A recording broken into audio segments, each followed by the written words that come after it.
Makikipagsabay na rin si Oppo kay Huawei and Samsung sa foldable phone market. Sabi ni Yugatech na nirelease na globally yung Oppo Find N5. Ito daw yung pinakamanipis na phone pagdating sa foldable phone market.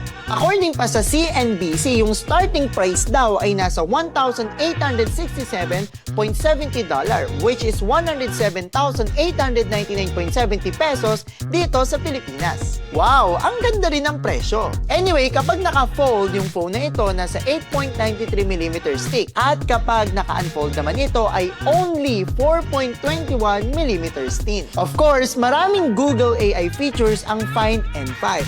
Pero yung special feature niya is pwede mong kontrolin remotely yung Mac computer mo gamit ang Find N5 which is an Android phone sa pamamagitan ng app named O+ Connect. Ito na ba ang simulan ng Android plus iOS ecosystem?